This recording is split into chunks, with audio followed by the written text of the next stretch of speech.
우리는 특별히 인류 역사상 가장 힘센 사람이라고 알려져 있는 삼손에 대해서 오늘서부터 잠깐 살펴보기를 원합니다.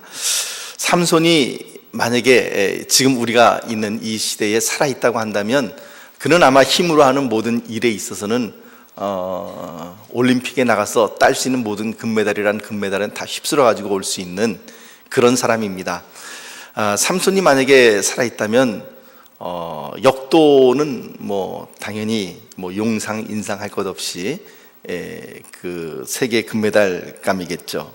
그리고 또한 레슬링도 아마 제패할 수 있을 것이고, 뭔가 몸으로 뭔가 겨루는 모든 일들에 있어서는 아마도 그에게 적수를 거의 찾아보기 힘들 그런 사람일 것입니다.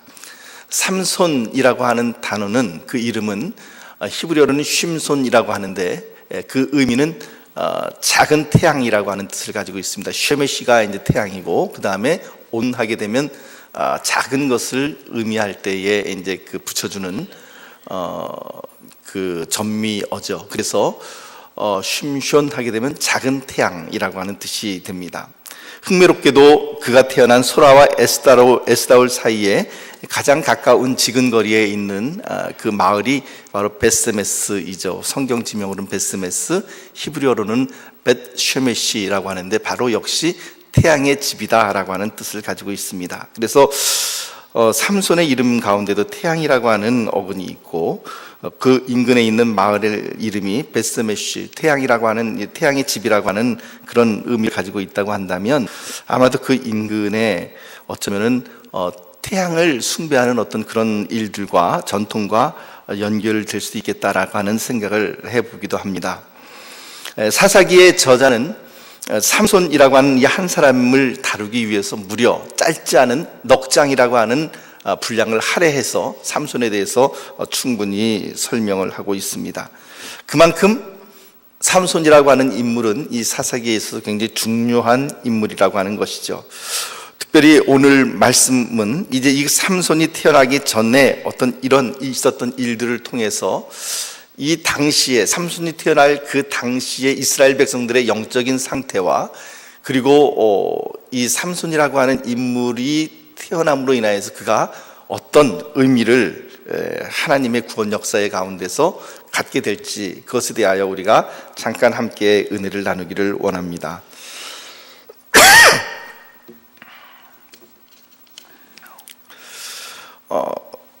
삼손은 어찌 보면 성공한 삶을 살았다라고 말하기에는 조금 좀 어려움을 보여주고 있는 인물입니다.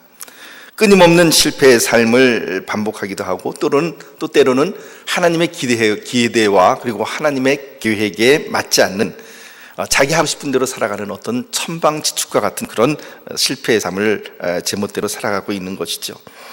그러면서 우리는 이 삼손의 이야기를 통해서 도대체 이 삼손 이야기가 우리들에게 증거해주고 있는, 이 삼손 이야기를 통해서 하나님께서 우리들에게 말씀하시고 또한 우리들에게 가르쳐 주시고자 하는 교훈이 무엇인가라는 것을 생각하지 않을 수 없습니다. 그런데 우리가 생각할 때 그냥 삼손 이야기를 단지 실패한 영웅 이야기 내지는 실패했지만 그러나 마지막 순간에 괴력을 발휘해서 하나님 앞에 쓰임받은 어떤 신앙 영웅 이야기 정도로 우리가 받아들이게 된다면 올바르게 이 삼손 이야기를 우리가 읽지 못하는 것이다라는 생각을 합니다. 왜냐하면 사사기 전체의 말씀을 통해서, 그리고 또한 성경 전체의 말씀을 통해서, 특별히 이 사사기에 등장하는 모든 어떤 사사들이든지 간에 그 사사가 주인공이 아니기 때문에 그렇습니다. 사사기의 주인공은 사사가 아니라 바로 하나님께서 이 사사기의 진정한 주인공이라고 하는 사실을 우리가 관심을 가지고 또한 보아야 할 필요가 있습니다. 이 삼손이라고 하는 인물은 굉장히 힘센 영웅이죠. 그러나 또한 실패한 영웅이기도 합니다. 그 힘센 영웅이 쓰러졌을 때에 그 소리가 참으로 엄청나게 큰 소리가 날 수밖에 없지만, 그러나 그 쓰러졌던 그 삼손을 다시 일으켜 세우시는 하나님의 사랑이 얼마나 더 큰가라고 하는 것을 우리들에게 보여주고 있는 내용이 바로 삼손 이야기입니다. 끝까지 인내하면서 사사기를 읽는 독자들에게 마지막 죽음으로 원수의 신전을 무너뜨리고 원수를 무찌르는 삼손의 마지막 최후 미션 수행을 통해서 하나님의 백성이 비록 실패하지만 또 때로는 넘어지지만 좌절하지만 그러나 그 좌절한 우리들의 모습을 통하여 하나님께서 어떻게 그분의 구원 계획을 이루어 나가시는지 그것을 보여주는 것이 바로 삼손의 이야기입니다. 그래서 삼손은 놀랍게도 우리가 볼 때는 삼손은 어떻게 보면 실패한 영웅 같은데 히브리서 11장 말씀을 보면 하늘의 영웅들의 이름 가운데 삼손의 이름이 같이 끼어 있다라고 하는 것을 우리가 볼 수가 있죠. 히브리서 11장 32절 말씀 보면 이렇게 기록을 합니다. 같이 읽어봅니다. 시작. 내가 무슨 말을 더하리요? 기드온, 바락, 삼손, 입다, 다윗 및 사무엘과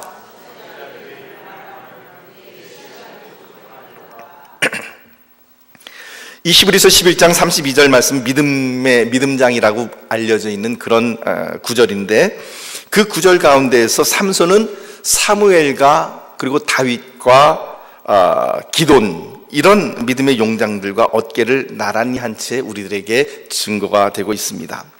그 삼손이 우리들에게 하는 이야기는 무엇이겠습니까? 아마도 이 말씀이 오늘 말씀의 핵심이 되겠지만 삼손은 우리들에게 이렇게 이야기를 할 것입니다. 너는 위대하신 하나님의 은혜를 바라보아라. 하나님의 은혜를 믿을지어다. 하나님의 사랑은 비록 너가 실수하고 넘어지고 또 깨어지고 또 어떻게 보면 실패한 것처럼 보이지만 그러나 하나님의 사랑은 너의 실수보다 훨씬 더 크신 분이시다. 하나님의 은혜는 너의 실패보다 크셔서 하나님께서 나같이 못난 자, 나같이 실패한 자도 선택하시고 버리지 않고 끝까지 사용해 주셨다고 한다면 하나님께서 너를 어찌 버리시겠는가? 너는 끝까지 인내하는 가운데에 주님의 이름을 붙들어라 라고 하는 것이 아마 삼손의 메시지일 것입니다. 그래서 이제 오늘 우리가 13장 1절부터 등장하는 이 삼손 이야기의 그 배후를 드러내고 있는 13장 1절 말씀은 우리들에게 이렇게 증거를 합니다. 13장 1절 말씀 같이 읽어보도록 합니다. 시작. 이스라엘 자손이 다시 여호와의 목전에 악을 행하였으므로 여호와께서 그들을 40년 동안 여기 보면 이스라엘 자손이 다시 여호와의 목전에 악을 행하였다. 이 다시라고 하는 단어는 일반적으로는 히브리어로 쓸 때는 슌이라고 하는 단어를 많이 씁니다. 다시 되돌아서서 뭐 이런 뜻이 되는데 여기에 쓰인 이 단어는 슌이 아니라 야사프라고 하는 그런 단어를 쓰고 있습니다. 이 야사프라고 하는 단어에서 우리는 창세기에 나타나 있는 요셉의 이름을 발견할 수가 있죠. 창세기 30장 23절에서 24절 말씀 보면 이렇게 기록을 합니다. 라헬이 임신하여 그가 임신하여 아들을 낳고 이르되 하나님이 내 부끄러움을 쓰시셨다 하고 그 이름을 요셉이라 하니 여호와는 다시 다른 아들을 내게 더하시기를 원하노라 하였더라. 그러니까 요셉이라고 하는 이름은 야삽이라고 하는 이름에서 그 어원에서 나왔는데 그 말의 의미는 무엇입니까? 다시 반복해서 또 다른 아들을 나에게 주시기를 원한다라고 하는 의미로 요셉이라고 하는 이름을 지었다라고 하는 것입니다. 그런데 이 야삽이라고 하는 단어는 그냥 단순히 영어로는 one more, 우리식으로 따지면 뭐 딱 한 번만 더 더듬덜듬 말고 딱 한 번만 더 이런 의미가 아니라 야삽이라고 하는 단어는 again and again, 계속해서 반복하고 또 반복해서 이런 의미를 가지고 있는 그런 단어입니다. 그러니까 이스라엘 백성들이 하나님 앞에 악을 행하였는데 딱 한 번만 더 악을 행한 것이 아니라 계속해서 반복해서 그 악을 행하고 있다라고 하는 것을 우리들에게 보여줍니다. 이것을 통하여서 인간이라는 존재들이 얼마나 참으로 연약한 존재이고 그리고 또한 스스로 힘으로 하나님께 순종하고 선을 행할 능력이 없는 존재들인가라고 하는 사실을 우리는 분명히 깨달을 수가 있습니다. 분명히 하나님께서 우리들에게 보여주시는 것은 전적으로 타락하고 그리하여 계속해서 악을 반복하여 행할 수밖에 없는 인간의 모습을 우리들에게 이 사사기 13장 1절 말씀을 통하여 이스라엘 자손이 다시 여호와의 목전에 악을 행하였다라는 구절을 통하여 우리들에게 보여주고 있는 것입니다. 악을 행하였는데 어떤 악을 행하였다라고 하는 것입니까? 우리말 성경에는 생략이 되어 있지만 히브리어 원문에는 정관사가 붙어서 이렇게 번역을 할 수가 있습니다. 이스라엘 자손이 다시 여호와의 목전에서 그 악을 행하였으므로, 이렇게 해석을 할 수가 있습니다. 그러니까 그 악이라고 하는 것은 지금 아까도 말씀드렸다시피 한 번만, 딱 한 번만 더 뭐 이런 의미가 아니라 그 이전에도 계속해서 행했던, 그 이전에 행했던 그 동일한 악을 동일하게 또다시 반복해서 행하고 있다는 것을 우리들에게 보여주고 있는 것이죠. 바로 우상 바알과 아세라를 섬기는, 그리고 하나님을 떠나는 바로 그 악을 의미하는 것이죠. 특이한 것은 이제 이 악을 행하면서 보통 그 다음에 따라오는 수사가 있는데, 그 수사는 바로 이렇게 우리들에게 보여줍니다. 이스라엘 자손이 다시 여호와의 목전에 악을 행하였으므로 여호와께서 그들을 40년 동안 블레셋 사람의 손에 넘겨주시니라 라고 하는 것입니다. 이것은 하나의 패턴입니다. 지금까지 보였던 이 사사기에 나타나 있는 하나의 특징적인 패턴이 있는데, 그것은 이스라엘 백성들이 하나님 앞에 악을 행합니다. 그러면 하나님께서 그 이스라엘 백성들을 이방 민족에게 파시거나 혹은 이방 민족에게 넘겨주셔서 고통을 당하게 합니다. 그러면 이스라엘 백성들이 하나님 앞에 부르짖습니다. 그러면 그 부르짖음을 들으시고 하나님께서 사사를 보내주셔서 구원해 주시고, 그리고 난 이후에는 그 땅에 평화가 임했다. 이런 패턴으로 사사기의 패턴들이 계속해서 지금까지 진행이 되어져 오고 있는 것이죠. 그 패턴에 따라서 이스라엘 백성들이 그 악을 행하였을 때 하나님께서는 40년 동안 블레셋 사람의 손에 넘겨주었다라고 하는 그런 구절이 나타납니다. 그런데 그 다음에 등장해야 될 패턴이 어떤 패턴입니까?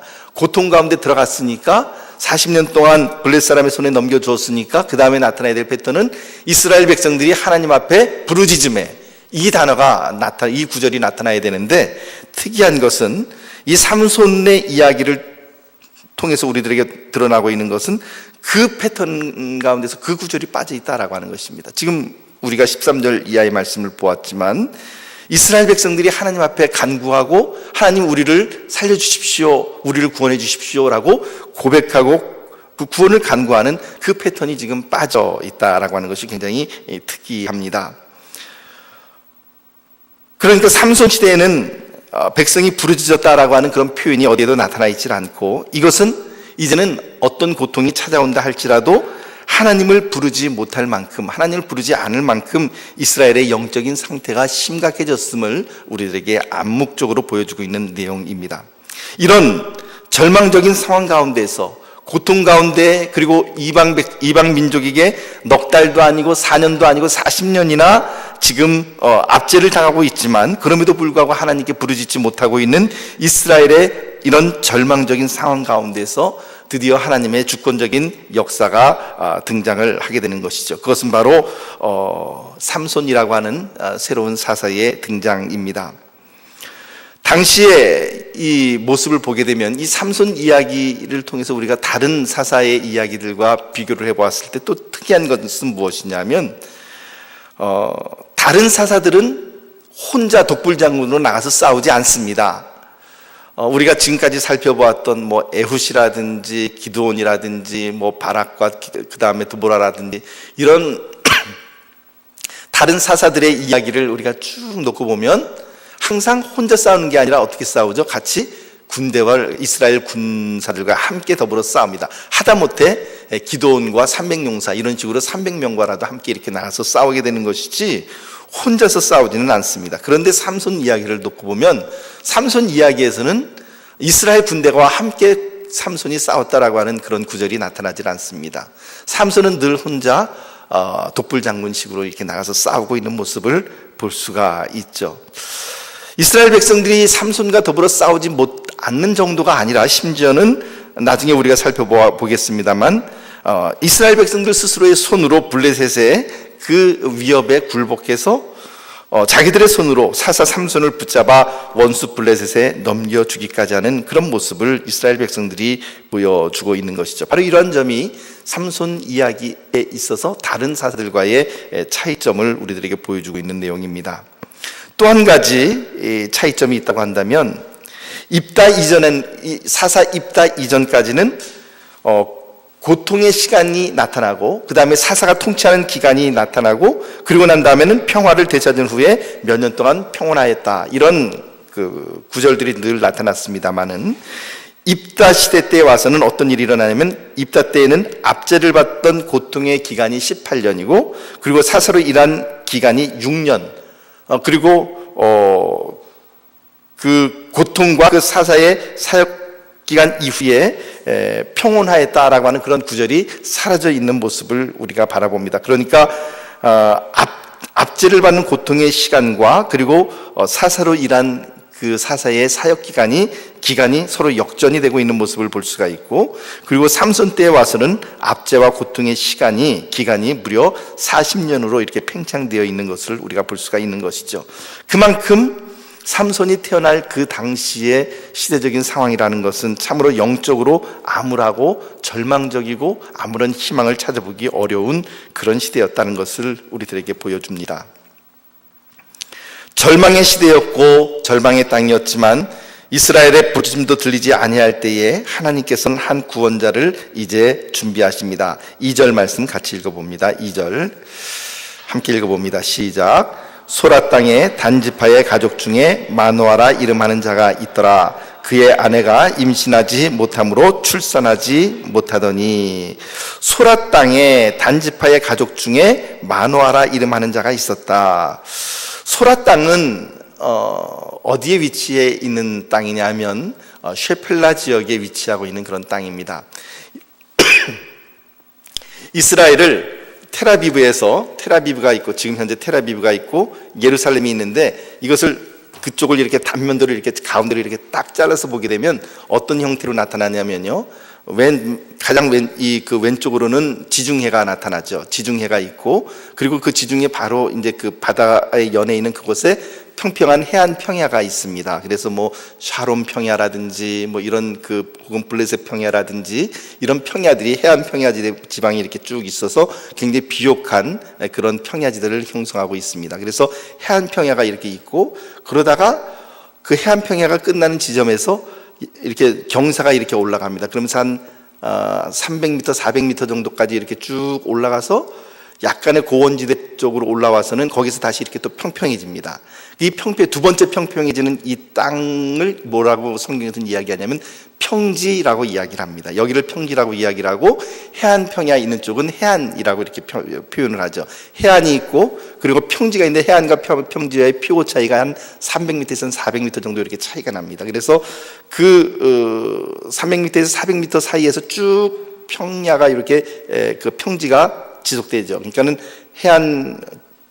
지중해가 있고 해안 평야가 있고 쭉 올라갔다가 다시 또 이렇게 쭉 평지가 되어 있는데, 바로 이 두 번째 평지를 일컬어서 쉐펠라라고 그렇게 이야기를 합니다. 그러다가 이 쉐펠라가 끝나는 지점쯤에 이제 예루살렘을 향하여 올라가는 산악지대가 이렇게 쭉 올라갑니다. 그래서 300m, 400m에서 해발 다시 700m, 800m까지 이렇게 쭉 올라가게 되고, 거기에 위치해 있는 도시가 바로 예루살렘이라고 하는 도시며 또한 베들레헴이라고 하는 도시가 있습니다. 그리고는 이 예루살렘을 통과하면, 감람산을 통과하면 여리고까지는 마이너스 400m까지 이렇게 툭 하고 이렇게 떨어지게 되는 거죠. 그러니까 지중해가 있고 해안이 있고 300~400m 조금 올라와서 쉐펠라가 있고, 그리고는 다시 산악지대가 또 이렇게 되고 1단계, 2단계, 3단계까지 올라가서 그 다음에 여리고까지 사이에 있는 데까지 마이너스 400m 이렇게 푹 떨어지게 되는 것이죠. 이런 그 지형을 가지고 있는 것이 이스라엘의 지형입니다. 근데 특별히 이 소라라고 하는 이 땅은 어디에 위치하고 있는 땅이냐면 그 쉐펠라 쪽에 위치하고 있는 땅입니다. 그리고 해안 평야 쪽에, 해안 지대 쪽에는 누가 살고 있냐면 블레셋 사람들이 살고 있었죠. 블레셋 민족이. 그러니까 보십시오. 블레셋 민족이 해안 지방에 살고 있고, 쉐펠라에는 이 단지파 쪽이 지금 기업을 얻고 있고, 그리고 베들레헴, 그리고 이 예루살렘 쪽에는 유다 지파 쪽이 이렇게 기업을 얻고 있는데, 이 블레셋에서 이스라엘 백성들을 치려고 그러면 제일 먼저 치는 그 지파가 어느 지파가 되겠습니까? 바로 단지파가 되는 거죠. 지금 우리가 보고 있는 이 소라 땅이라고 하는 이곳이 제일 먼저 1차적인 공략 지점이 됩니다. 왜냐하면 여기를 통과하지 않고는 베들레헴이나 예루살렘으로 올라갈 수가 없기 때문에 그런 것이죠. 그러니까 이 소라 땅은 어떻게 보면은 가장 온몸으로 블레셋의 침공이나 포갑을 받아내야만 하는 어떻게 보면 최전방의 땅이 바로 이 소라 땅이 될 수가 있는 것이죠. 그만큼 이 단지파는 피곤하고 곤고한 지파였고 그 땅은 피곤하고 곤고한 땅일 수밖에 없었습니다. 그 피곤하고 곤고한 땅에 누가 살고 있었냐면 마노아라고 하는 사람이 살고 있었던 것이죠. 마노아라고 하는 이름 가운데서 어떤 이름이 연상되시나요? 여기에서 우리가 여러분들이 잘 알고 있는 이름 하나가 이렇게 딱 발견되는데, 그렇죠, 노아라고 하는 이름입니다.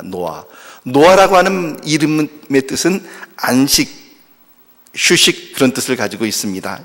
혹은 위로, 이런 뜻을 가지고 있죠. 그래서 창세기 5장 29절 말씀 보면 이름을 노아라 하여 이르되 여호와께서 땅을 저주하심으로 수고롭게 일하는 우리를 이 노아라고 하는 아들이 안위하리라. 왜냐하면 그 이름의 뜻이 안위, 위로, 그런 뜻을 가지고 있기 때문에 그런 것이죠. 이처럼 마노아라고 하는 이름도 노아와 같은 어근을 가지고 있는 휴식, 안식, 그런 뜻을 가지고 있는 것이죠. 참 재밌지 않습니까?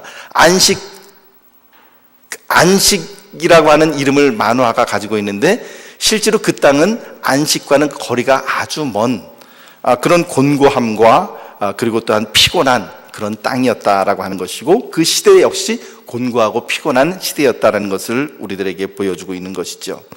그뿐만 아니라 이스라엘 백성들만 그런 것이 아니라 마노아의 가정조차도 매우 피곤한 가정이었고 위로가 없는 가정이었다라는 것을 우리가 알 수가 있습니다. 왜냐하면 2절 말씀 보면 그의 아내가, 즉 마노아의 아내가 임신하지 못하였고 출산하지 못했다라고 하는 구절이 나타나죠.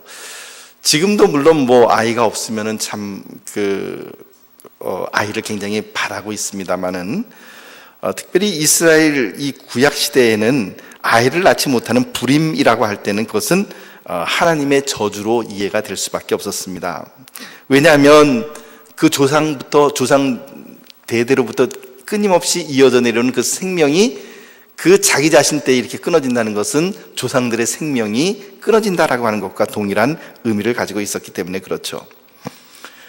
그처럼 임신하지 못하고 출산하지 못했던 마노아의 가정이, 그래서 절망 가운데 있는 그의 가정에게 하나님의 사자가 나타나서 그 아내에게 이렇게 이야기를 합니다. 3절 말씀 같이 읽어봅니다. 3절 말씀 시작. 여호와의 사자가 그 여인에게 나타나서 그에게 이르시되 보라,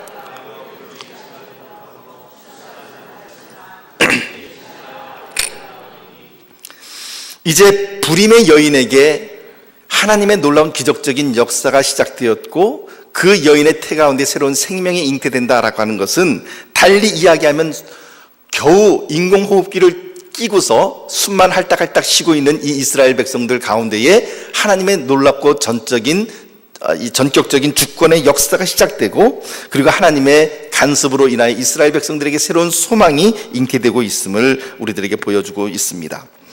대부분 사사들의 이야기는 사사가 성장하고 난 다음부터 그 이야기가 진행이 됩니다.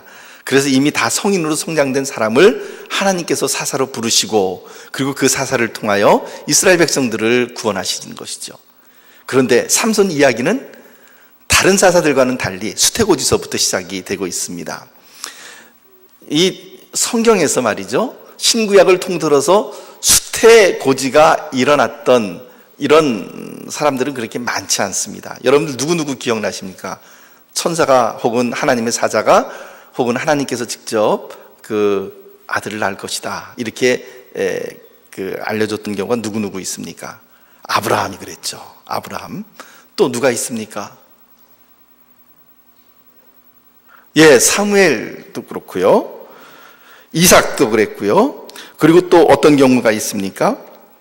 신약으로 넘어오면 세례 요한의 어머니 엘리사벳, 세례 요한의 어머니 엘리사벳에게 그 아들이 낳을 것이다 라고 이야기를 합니다.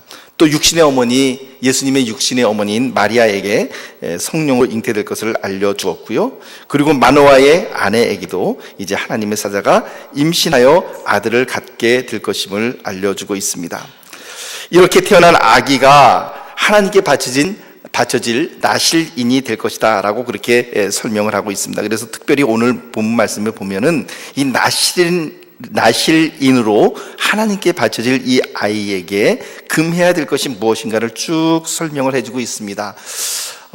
물론 나실인에 대한 규정이 좀 복잡합니다. 항상 늘 그런 것은 아니지만 일반적으로 나실인이 되었다라고 하는 것은 하나님께서 쓰시기에 특별히 그 사람이 거룩하게 구분되었다라고 하는 것을 의미하게 되고, 일반적으로 나실인에게 지켜야 될 규정들을 보면은 첫째는 포도주나 독주를 마시면 안 되었습니다. 심지어는 포도 열매나 건포도조차도 먹어서는 안 되었습니다. 술을 마신다라고 하는 것은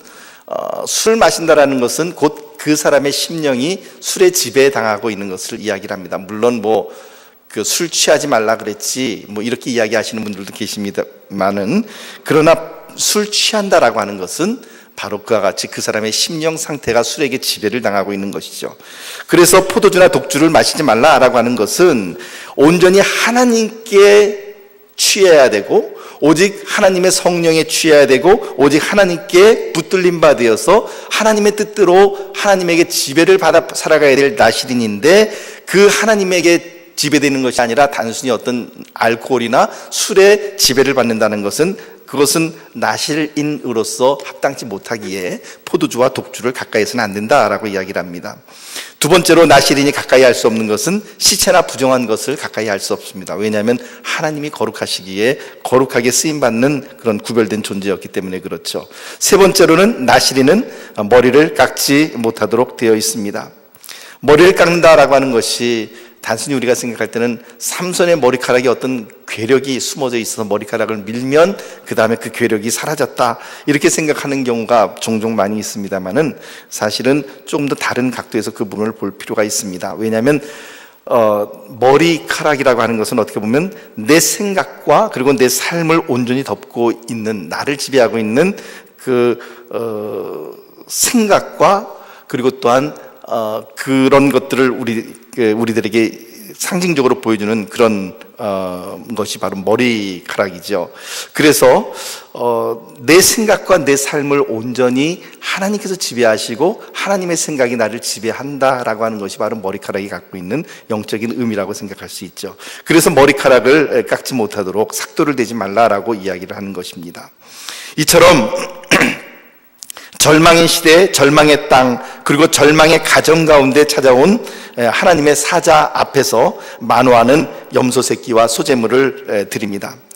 그런데 이 소제물을 드리는 가운데에 반석에서 불꽃이 나오고, 그 불꽃을 타고 하나님의 사자가 하늘로 올라가는 신비한 이적을 체험하게 되죠.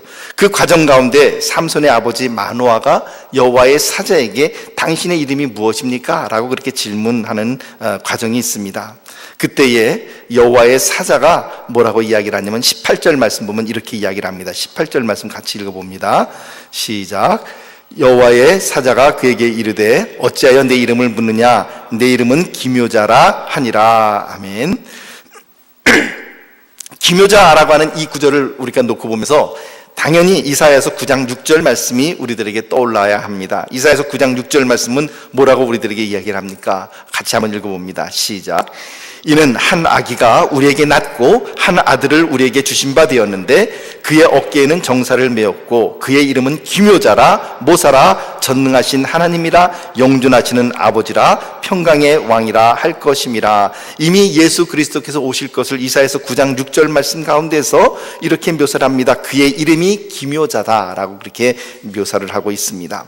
그러니까 지금 이 마노아에게 나타난 이 하나님의 사자는 어찌 보면은 구약에 나타난 예수 그리스도의 모습으로 우리가 바라보아도 크게 무리는 없을 듯합니다.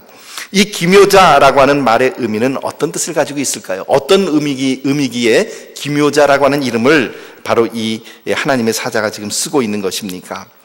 기묘자라는 말은 그 히브리서 이사야서 9장 6절에 나타난 기묘자는 펠레라고 하는 단어를 씁니다. 그리고 여기 사사기에서는 펠리라고 하는 단어를 쓰는데 차이점은 하나는 명사고 하나는 형용사다라고 하는 그 차이만 있을 뿐이지 어근적으로는 동일한 의미를 가지고 있습니다. 그 뜻은 무엇입니까? 여러 가지로 해석할 수 있을 것입니다. 첫째는 미러클, 기적이라고도 해석을 할 수가 있을 것이고요. 두 번째는 시크릿, 어떤 비밀이라고도 해석을 할 수도 있을 것이고, 또 많이 그 번역하는 영어 성경 가운데 많이 번역하는 것은 beyond understanding이라고 하는 말로 이렇게 그 표현하기도 합니다. 그러니까 우리들의 이해를 뛰어넘는, 우리들의 생각으로는 도저히 상상할 수 없고 이해되지 않는 그런 일을 행하시는 분이 바로 이 하나님이시다라는 의미로 우리의 상상과 우리의 논리를 뛰어넘는 분, 그런 의미로 기묘자라고 하는 이름을 사용했다라는 것이죠. 그러므로 기묘자라고 하는 것은 도대체 무엇이 기묘한가, 무엇이 우리의 상상을 뛰어넘는 것인가? 이제 이것이 바로 오늘 제가 함께 나누고자 하는 우리가 함께 나누고자 하는 말씀의 핵심 가운데 있습니다. 우리의 논리와 그리고 우리의 이해를 뛰어넘는 하나님의 놀라운 능력, 그것은 바로 무엇이냐? 그것은 바로 죽을 수밖에 없는 우리들, 죽을 수밖에 없고 참으로 어떻게 보면은 말을 듣지 않는 천방지축인 삼손조차도 잡아서 그 하나님께서 사용하시고 그를 통하여 하나님의 백성들의 구원을 이루어 나가시는 놀라운 하나님의 역사. 어떻게 보면 삼손의 역사는 실패한 인간의 역사인 것처럼 보이지만, 그러나 그 실패한 삼손을 붙잡으시고 그 실패한 삼손을 통하여 하나님의 놀라운 능력과 하나님의 구원 계획이 드디어는 성취될 수밖에 없음을 우리들에게 보여주고 있는 것이고, 그것이 바로 beyond understanding, 바로 우리들의 논리를 뛰어넘는 하나님의 사랑의 모습이요, 또한 우리의 이해를 뛰어넘는 하나님의 은혜의 신비를 우리들에게 보여주고 있는 것이죠. 이처럼 삼손조차도 하나님께서 기다려주시고 그리고 또한 그를 통하여 구원을 이루어 나가시는 것, 그것이 바로 기묘라고 하는 뜻이라고 한다면, 하나님께서 우리 같은 죄인을 불러주시고 또 나같이 우리같이 연약하고 넘어지고 그리고 계속 반복해서 하나님께서 원치 않은 일들을 해서 어떻게 보면은 정말 구제불능인 것 같고 버림받아야 마땅한 우리들이지만, 그럼에도 불구하고 하나님께서 우리들을 붙잡아 주시고 우리들에게 복 주시고 은총 주시고 실수와 범죄로 얼룩진 우리를 붙들어 주셔서 하나님의 나라를 이뤄나가시는 그 하나님의 사랑과 그 신비, 그것이야말로 우리의 상상력과 우리의 이해를 뛰어넘어가는 하나님의 기묘함이다라고 하는 것을 보여주고 있는 것입니다. 결국 무엇입니까? 인간은 약하지만 하나님은 강하십니다. 우리들은 실패하지만 하나님은 실패하지 않고 반드시 성취하십니다. 비록 우리가 넘어진다 할지라도요, 삼손이 넘어진다 할지라도 말이죠, 그것이 바로 하나님의 기묘이고 하나님의 비밀인 것입니다.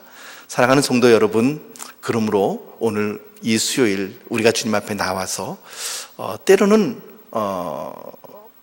우리가 넘어지지만, 때로는 이 민족이 넘어지지만, 그럼에도 불구하고 하나님께서 이 민족을 붙드시고 또한 우리들을 붙들어 주시고 하나님의 나라와 하나님의 구원을 이뤄나가시는 일에 우리들의 연약한 모습을 사용하여 주시는 것, 그것을 통하여 우리가 하나님 앞에 아멘으로 나아가는 것, 그것이야말로 오늘 이 삼손의 이야기, 처음 시작되는 이 첫 시간에서 우리가 함께 나누어야 할 내용이라고 생각을 합니다. 그와 같은 하나님의 은혜가, 우리를 붙드시는 하나님의 은혜가, 전적인 은혜가 저와 여러분들에게 충만하시기를 예수님의 이름으로 축복합니다.